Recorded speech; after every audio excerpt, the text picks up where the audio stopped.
THE LAND THAT TIME FORGOT by Edgar Rice Burroughs. Chapter 4 For several days things went along in about the same course. I took our position every morning with my crude sextant, but the results were always most unsatisfactory. They always showed a considerable westing when I knew that we had been sailing due north. I blamed my crude instrument and kept on. Then one afternoon the girl came to me. "Pardon me," she said, "but were I you, I should watch this man Benson, especially when he is in charge." I asked her what she meant, thinking I could see the influence of von Schoenvorts raising a suspicion against one of my most trusted men. "If you will note the boat's course a half hour after Benson goes on duty," she said, "you will know what I mean, and you will understand why he prefers a night watch. Possibly, too, you will understand some other things that have taken place aboard." Then she went back to her room, thus ending the conversation. I waited until half an hour after Benson had gone on duty, passing through the conning tower where Benson sat and looking at the compass.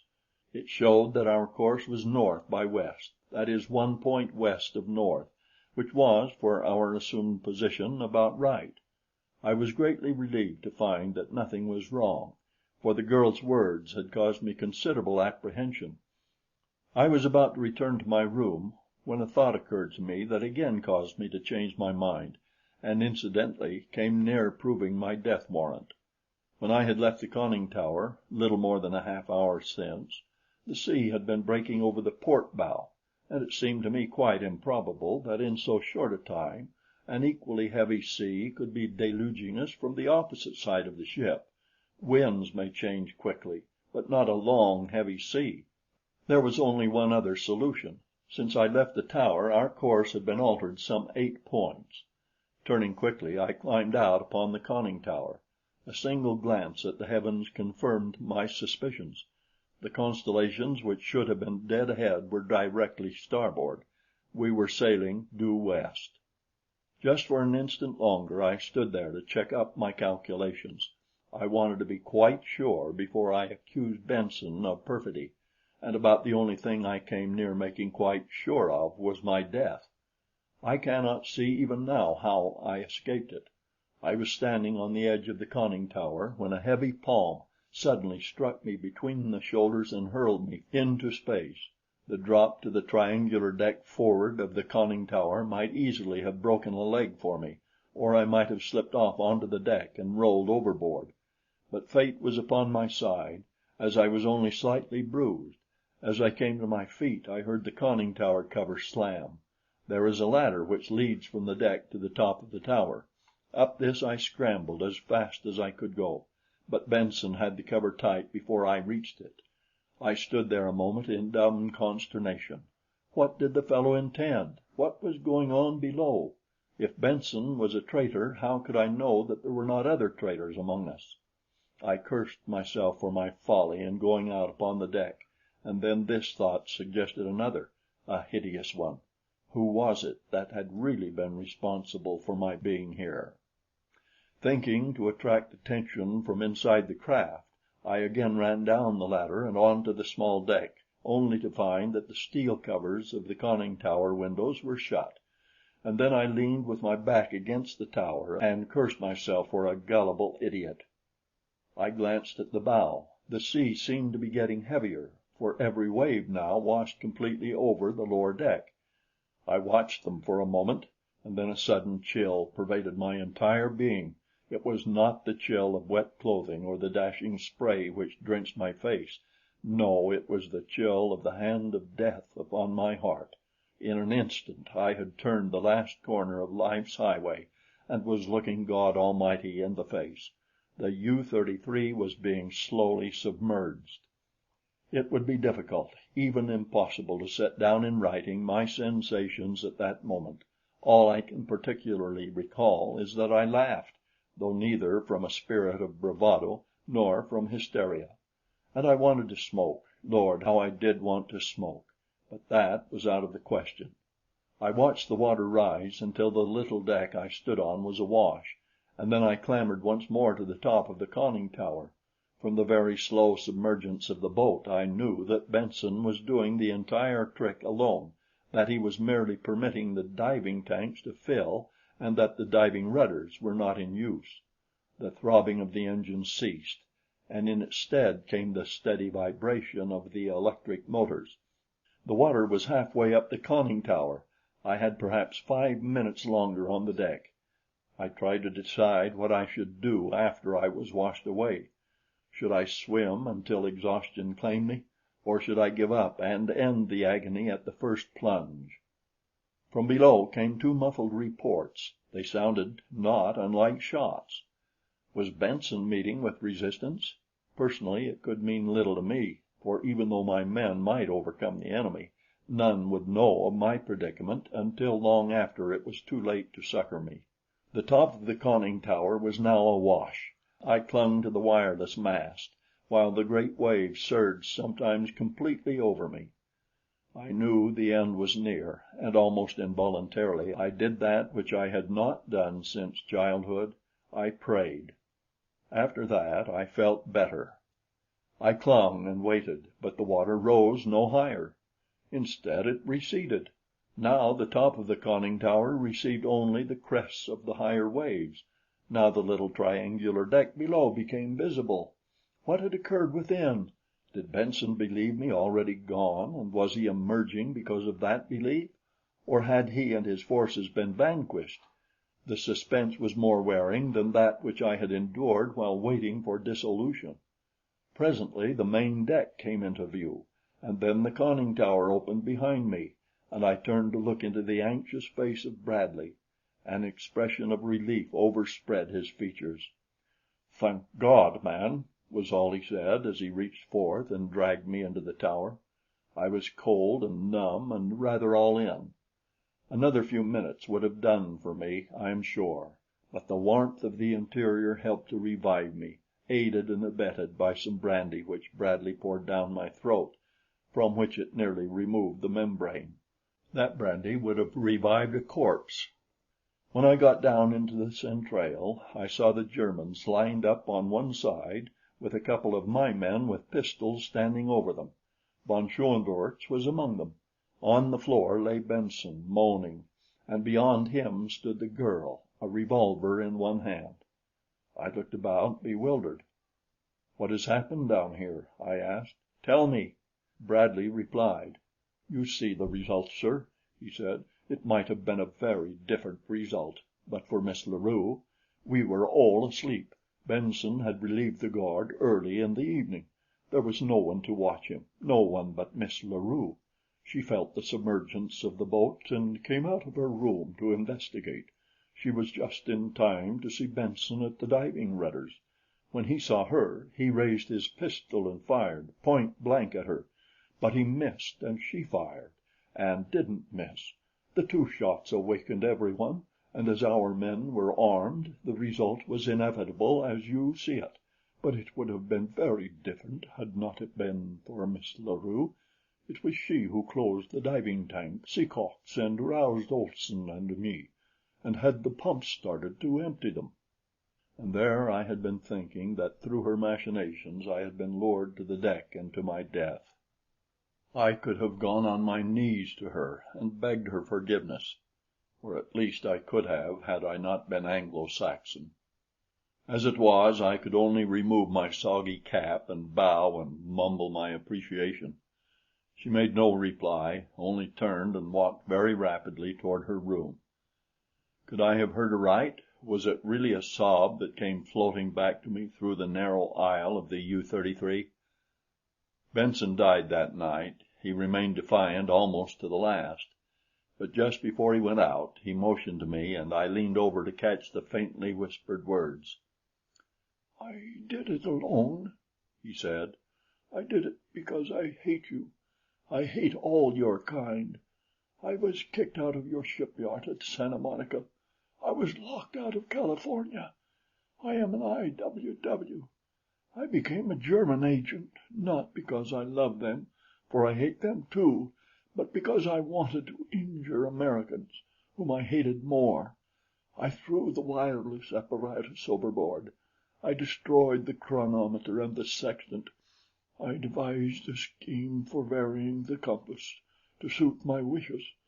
I told Wilson that I had seen the girl talking with von Schoenvorts, and I made the poor egg think he had seen her doing the same thing. I am sorry that my plans failed. I hate you." He didn't die for a half hour after that, nor did he speak again aloud. But just a few seconds before he went to meet his Maker, his lips moved in a faint whisper, and as I leaned closer to catch his words, what do you suppose I heard?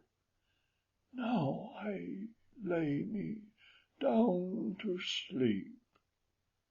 That was all. Benson was dead. We threw his body overboard. The wind of that night brought on some pretty rough weather, with a lot of black clouds which persisted for several days. We didn't know what course we had been holding, and there was no way of finding out, as we could no longer trust the compass, not knowing what Benson had done to it. The long and the short of it was that we cruised about aimlessly until the sun came out again. I'll never forget that day or its surprises. We reckoned, or rather guessed, that we were somewhere off the coast of Peru. The wind, which had been blowing fitfully from the east, suddenly veered around into the south, and presently we felt a sudden chill. "Peru!" snorted Olson. "When were yez after smellin' icebergs off Peru?" "Icebergs, nothin'!" exclaimed one of the Englishmen. "Why, man, they don't come north of 14 here in these waters." "Then," replied Olson, "ye're south of 14, my boy." We thought he was crazy, but he wasn't, for that afternoon we sighted a great berg south of us, and we'd been running north, we thought, for days. I can tell you we were a discouraged lot. But we got a faint thrill of hope early the next morning when the lookout bawled down the open hatch, "Land! Land northwest by west!" I think we were all sick for the sight of land. I know that I was. But my interest was quickly dissipated by the sudden illness of 3 of the Germans. Almost simultaneously they commenced vomiting. They couldn't suggest any explanation for it. I asked them what they had eaten, and found they had eaten nothing other than the food cooked for all of us.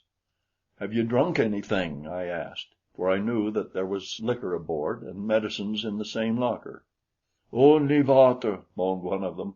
"We all drank water together. This morning we opened a new tank. Maybe it was the water." I started an investigation which revealed a terrifying condition. Someone, probably Benson, had poisoned all the running water on the ship. It would have been worse, though, had land not been in sight. The sight of land filled us with renewed hope. Our course had been altered, and we were rapidly approaching what appeared to be a precipitous headland. Cliffs, seemingly rising perpendicularly out of the sea, faded away into the mist upon either hand as we approached. The land before us might have been a continent, so mighty appeared the shoreline, yet we knew that we must be thousands of miles from the nearest western land mass, New Zealand or Australia.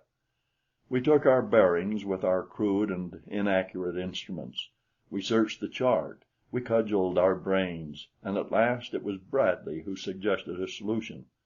He was in the tower and watching the compass, to which he called my attention.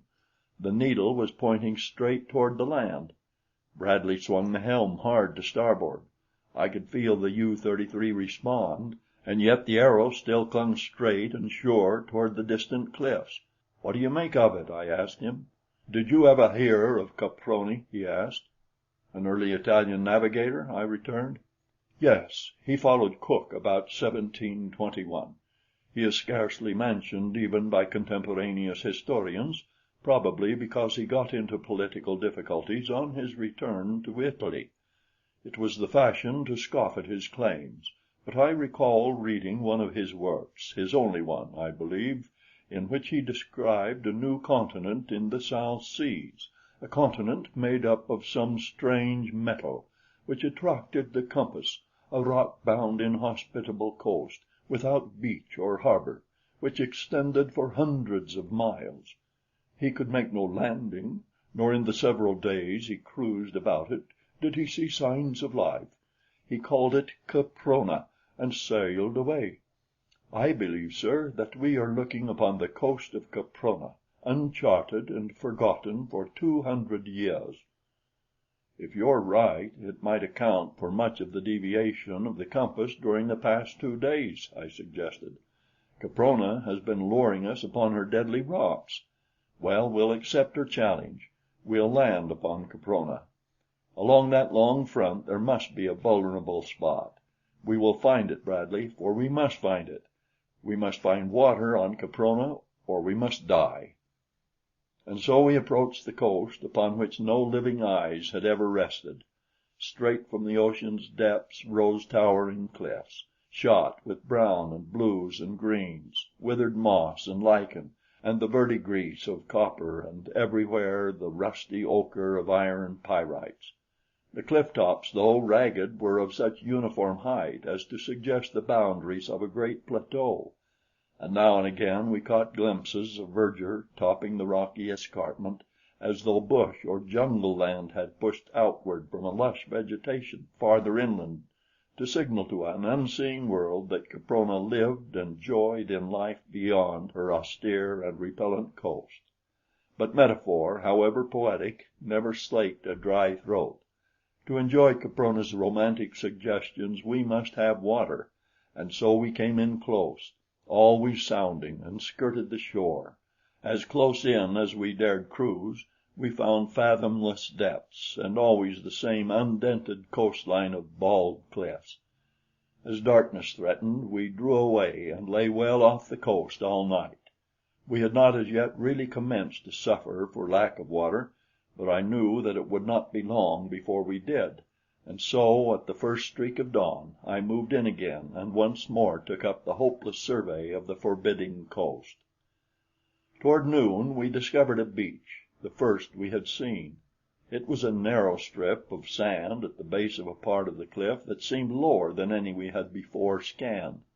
At its foot, half buried in the sand, lay great boulders, mute evidence that in a bygone age some mighty natural force had crumpled Caprona's barrier at this point. It was Bradley who first called our attention to a strange object lying among the boulders above the surf. "Looks like a man," he said, and passed his glasses to me. I looked long and carefully, and could have sworn that the thing I saw was the sprawled figure of a human being. Miss La Rue was on deck with us. I turned and asked her to go below. Without a word she did as I bade. Then I stripped, and as I did so Nobs looked questioningly at me. He had been wont at home to enter the surf with me, and evidently he had not forgotten it. "What are you going to do, sir?" asked Olson. "I'm going to see what that thing is on shore," I replied. "If it's a man, it may mean that Caprona is inhabited, or it may merely mean that some poor devils were shipwrecked here. I ought to be able to tell from the clothing which is more near the truth." "How about sharks?" questioned Olson. "Sure you ought to carry a knife." "Here you are, sir," cried one of the men. It was a long, slim blade he offered, one that I could carry between my teeth, and so I accepted it gladly. "Keep close in," I directed Bradley, and then I dived over the side and struck out for the narrow beach. There was another splash directly behind me, and turning my head, I saw faithful old Nobs swimming valiantly in my wake. The surf was not heavy, and there was no undertow, so we made shore easily, effecting an equally easy landing. The beach was composed largely of small stones worn smooth by the action of water. There was little sand, though from the deck of the U-33 the beach had appeared to be all sand, and I saw no evidences of mollusca or crustacea such as are common to all beaches I have previously seen. I attribute this to the fact of the smallness of the beach, the enormous depth of surrounding water, and the great distance at which Caprona lies from her nearest neighbor. As Nobs and I approached the recumbent figure farther up the beach, I was apprised by my nose that whether or not the thing had once been organic and alive, but that for some time it had been dead. Nobs halted, sniffed, and growled.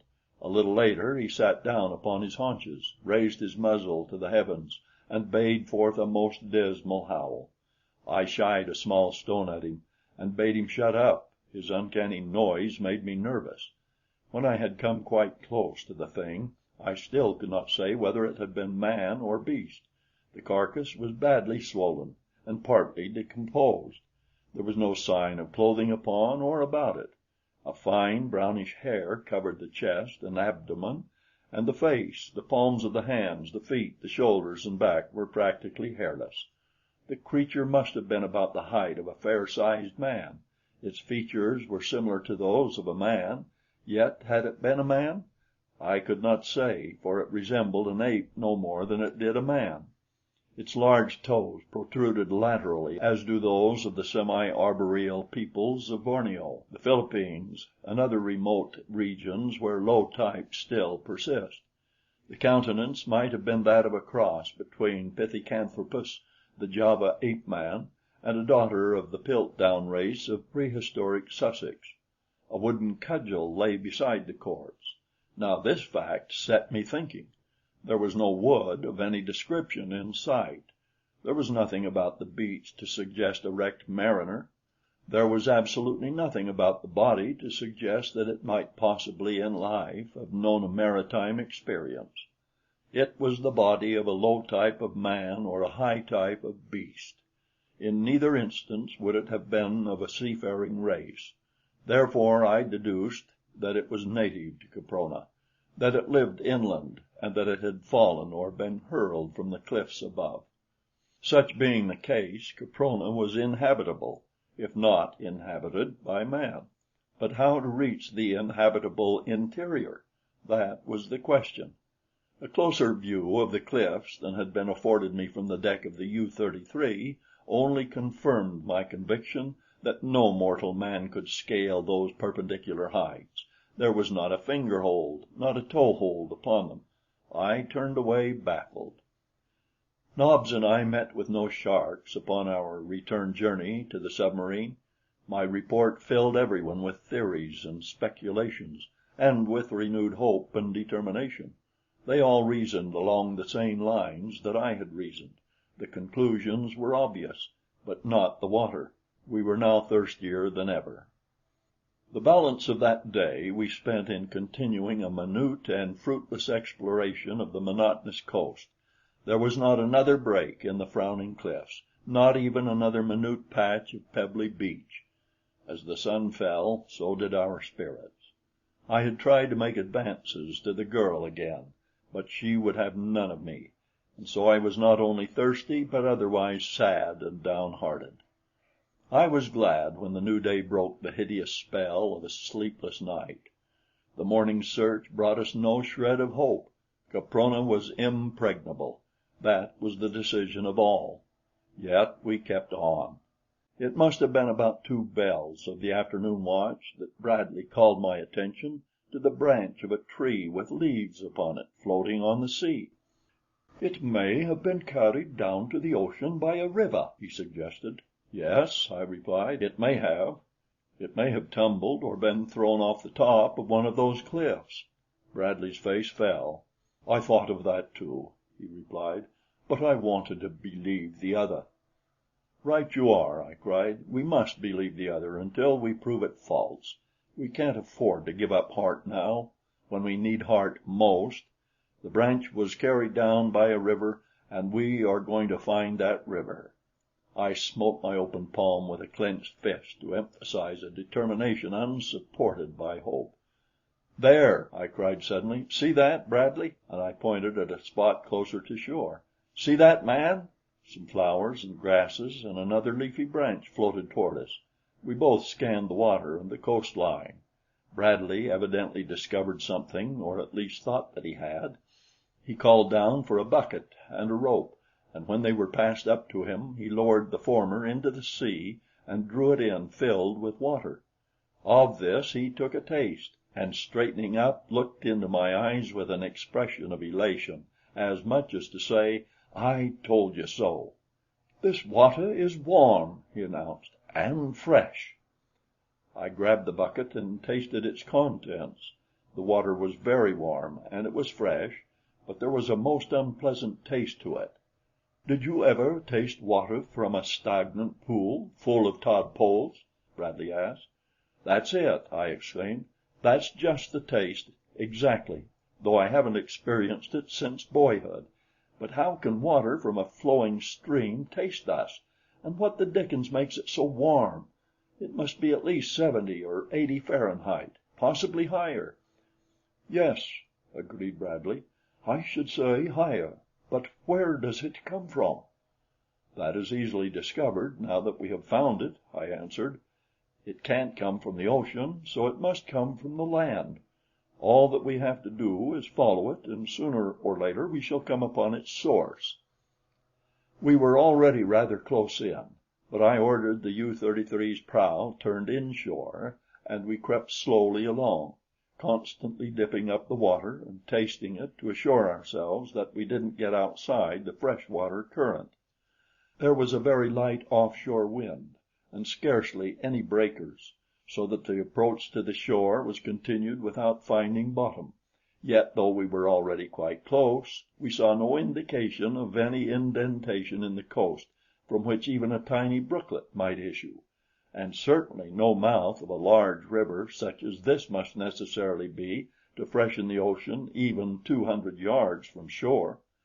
The tide was running out, and this, together with the strong flow of the fresh-water current, would have prevented our going against the cliffs even had we not been under power. As it was, we had to buck the combined forces in order to hold our position at all. We came up to within 25 feet of the sheer wall, which loomed high above us. There was no break in its forbidding face. As we watched the face of the waters and searched the cliff's high face, Olson suggested that the fresh water might come from a submarine geyser. This, he said, would account for its heat. But even as he spoke, a bush covered thickly with leaves and flowers bubbled to the surface and floated off astern. "Flowering shrubs don't thrive in the subterranean caverns from which geysers spring," suggested Bradley. Olson shook his head. "It beats me," he said. "I've got it!" I exclaimed suddenly. "Look there!" And I pointed at the base of the cliff ahead of us, which the receding tide was gradually exposing to our view. They all looked, and all saw what I had seen, the top of a dark opening in the rock, through which water was pouring out into the sea. "It's the subterranean channel of an inland river!" I cried. "It flows through a land covered with vegetation, and therefore a land upon which the sun shines. No subterranean caverns produce any order of plant life even remotely resembling what we have seen disgorged by this river. Beyond those cliffs lie fertile lands and fresh water, perhaps game." "Yes, sir," said Olson. "Behind the cliffs. Ye spoke a true word, sir. Behind." Bradley laughed, a rather sorry laugh, though. "You might as well call our attention to the fact, sir," he said, "that science has indicated that there is fresh water and vegetation on Mars." "Not at all," I rejoined.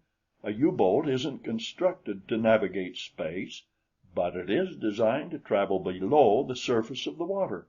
"You'd be after sailin' into that blank pocket?" asked Olson. "I would, Olson," I replied. "We haven't one chance for life in 100,000 if we don't find food and water upon Caprona. This water coming out of the cliff is not salt, but neither is it fit to drink, though each of us has drunk. It is fair to assume that inland the water is fed by pure streams, that there are fruits and herbs and game. Shall we lie out here and die of thirst and starvation with a land of plenty possibly only a few hundred yards away? We have the means for navigating a subterranean river. Are we too cowardly to utilize this means?" "Be after goin' to it," said Olson. "I'm willing to see it through," agreed Bradley. "Then under the bottom wi' the best o' luck, and give 'em hell!" cried a young fellow who had been in the trenches. "To the diving stations!" I commanded, and in less than a minute the deck was deserted, the conning tower covers had slammed to, and the U-33 was submerging, possibly for the last time. I know that I had this feeling, and I think that most of the others did. As we went down, I sat in the tower with the searchlight projecting its seemingly feeble rays ahead. We submerged very slowly and without headway more than sufficient to keep her nose in the right direction, and as we went down, I saw outlined ahead of us the black opening in the great cliff. It was an opening that would have admitted a half dozen U-boats at one and the same time, roughly cylindrical in contour and dark as the pit of perdition. As I gave the command which sent the U-33 slowly ahead, I could not but feel a certain uncanny presentiment of evil. Where were we going? What lay at the end of this great sewer? Had we bidden farewell forever to the sunlight and life, or were there before us dangers even greater than those which we now faced? I tried to keep my mind from vain imagining by calling everything which I observed to the eager ears below. I was the eyes of the whole company, and I did my best not to fail them.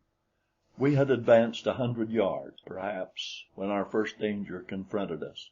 Just ahead was a sharp right-angled turn in the tunnel. I could see the river's flotsam hurtling against the rocky wall upon the left as it was driven on by the mighty current, and I feared for the safety of the U-33 in making so sharp a turn under such adverse conditions. But there was nothing for it but to try. I didn't warn my fellows of the danger. It could have but caused them useless apprehension, for if we were to be smashed against the rocky wall, no power on earth could avert the quick end that would come to us. I gave the command full speed ahead and went charging toward the menace. I was forced to approach the dangerous left-hand wall in order to make the turn, and I depended upon the power of the motors to carry us through the surging waters in safety. Well, we made it, but it was a narrow squeak. As we swung around, the full force of the current caught us and drove the stern against the rocks. There was a thud which sent a tremor through the whole craft, and then a moment of nasty grinding as the steel hull scraped the rock wall. I expected momentarily the inrush of waters that would seal our doom, but presently from below came the welcome word that all was well. In another 50 yards there was a second turn, this time toward the left, but it was more of a gentle curve, and we took it without trouble. After that it was plain sailing, though as far as I could know, there might be most anything ahead of us, and my nerves strained to the snapping point every instant. After the second turn, the channel ran comparatively straight for between 150 and 200 yards. The waters grew suddenly lighter, and my spirits rose accordingly. I shouted down to those below that I saw daylight ahead, and a great shout of thanksgiving reverberated through the ship. A moment later we emerged into sunlit water, and immediately I raised the periscope and looked about me upon the strangest landscape I had ever seen. We were in the middle of a broad and now sluggish river, the banks of which were lined by giant arboraceous ferns, raising their mighty fronds 50, 100, 200 feet into the quiet air. Close by us something rose to the surface of the river and dashed at the periscope. I had a vision of wide, distended jaws, and then all was blotted out. A shiver ran down into the tower as the thing closed upon the periscope. A moment later it was gone, and I could see again. Above the trees there soared into my vision a huge thing on bat-like wings, a creature large as a large whale, but fashioned more after the order of a lizard. Then again something charged the periscope and blotted out the mirror. I will confess that I was almost gasping for breath as I gave the commands to emerge. Into what sort of strange land had fate guided us? The instant the deck was awash, I opened the conning tower hatch and stepped out. In another minute the deck hatch lifted, and those who were not on duty below streamed up the ladder, Olson bringing Nobs under one arm. For several minutes no one spoke. I think they must each have been as overcome by awe as was I. All about us was a flora and fauna as strange and wonderful to us as might have been those upon a distant planet had we suddenly been miraculously transported through ether to an unknown world. Even the grass upon the near bank was unearthly. Lush and high it grew, and each blade bore upon its tip a brilliant flower, violet or yellow or carmine or blue, making as gorgeous a sward as human imagination might conceive. But the life! It teemed. The tall, fern-like trees were alive with monkeys, snakes, and lizards. Huge insects hummed and buzzed hither and thither. Mighty forms could be seen moving upon the ground in the thick forest, while the bosom of the river wriggled with living things, and above flapped the wings of gigantic creatures such as we are taught have been extinct throughout countless ages. "Look!" cried Olson. "Would you look at the giraffe coming up out of the bottom of the sea?" We looked in the direction he pointed, and saw a long, glossy neck surmounted by a small head rising above the surface of the river. Presently the back of the creature was exposed, brown and glossy as the water dripped from it. It turned its eyes upon us, opened its lizard-like mouth, emitted a shrill hiss, and came for us. The thing must have been 16 or 18 feet in length, and closely resembled pictures I had seen of restored plesiosaurs of the lower Jurassic. It charged us as savagely as a mad bull, and one would have thought it intended to destroy and devour the mighty U-boat, as I verily believe it did intend. We were moving slowly up the river as the creature bore down upon us with distended jaws. The long neck was far outstretched, and the four flippers with which it swam were working with powerful strokes, carrying it forward at a rapid pace. When it reached the craft's side, the jaws closed upon one of the stanchions of the deck rail and tore it from its socket as though it had been a toothpick stuck in putty. At this exhibition of titanic strength, I think we all simultaneously stepped backward, and Bradley drew his revolver and fired. The bullet struck the thing in the neck just above its body, but instead of disabling it, it merely increased its rage. Its hissing rose to a shrill scream as it raised half its body out of water onto the sloping sides of the hull of the U-33 and endeavored to scramble upon the deck to devour us. A dozen shots rang out as we, who were armed, drew our pistols and fired at the thing, but though struck several times, it showed no signs of succumbing and only floundered farther aboard the submarine. I had noticed that the girl had come on deck and was standing not far behind me, and when I saw the danger to which we were all exposed, I turned and forced her toward the hatch. We had not spoken for some days, and we did not speak now, but she gave me a disdainful look which was quite as eloquent as words, and broke loose from my grasp. I saw I could do nothing with her unless I exerted force, and so I turned with my back toward her that I might be in a position to shield her from the strange reptile should it really succeed in reaching the deck. And as I did so, I saw the thing raise one flipper over the rail, dart its head forward, and with the quickness of lightning seize upon one of the Boches. I ran forward, discharging my pistol into the creature's body in an effort to force it to relinquish its prey, but I might as profitably have shot at the sun. Shrieking and screaming, the German was dragged from the deck, and the moment the reptile was clear of the boat, it dived beneath the surface of the water with its terrified prey. I think we were all more or less shaken by the frightfulness of the tragedy, until Olson remarked that the balance of power now rested where it belonged. Following the death of Benson, we had been 9 and 9, 9 Germans and 9 Allies, as we called ourselves. Now there were but 8 Germans. We never counted the girl on either side, I suppose because she was a girl, though we knew well enough now that she was ours. And so Olson's remark helped to clear the atmosphere for the Allies at least, and then our attention was once more directed toward the river, for around us there had sprung up a perfect bedlam of screams and hisses and a seething cauldron of hideous reptiles, devoid of fear and filled only with hunger and with rage. They clambered, squirmed, and wriggled to the deck, forcing us steadily backward, though we emptied our pistols into them. There were all sorts and conditions of horrible things, huge, hideous, grotesque, monstrous, a veritable Mesozoic nightmare. I saw that the girl was gotten below as quickly as possible, and she took Nobs with her. Poor Nobs had nearly barked his head off, and I think too that for the first time since his littlest puppyhood he had known fear. Nor can I blame him. After the girl I sent Bradley and most of the Allies, and then the Germans who were on deck, von Schoenvorts being still in irons below. The creatures were approaching perilously close before I dropped through the hatchway and slammed down the cover. Then I went into the tower and ordered full speed ahead, hoping to distance the fearsome things; but it was useless.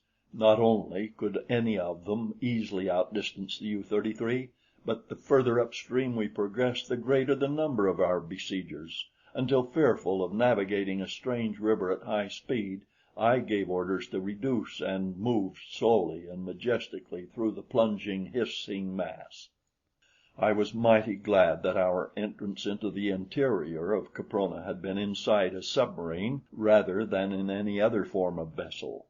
I could readily understand how it might have been that Caprona had been invaded in the past by venturesome navigators without word of it ever reaching the outside world, for I can assure you that only by submarine could man pass up that great sluggish river alive. We proceeded up the river for some 40 miles before darkness overtook us. I was afraid to submerge and lie on the bottom overnight, for fear that the mud might be deep enough to hold us, and as we could not hold with the anchor, I ran in close to shore, and in a brief interim of attack from the reptiles, we made fast to a large tree.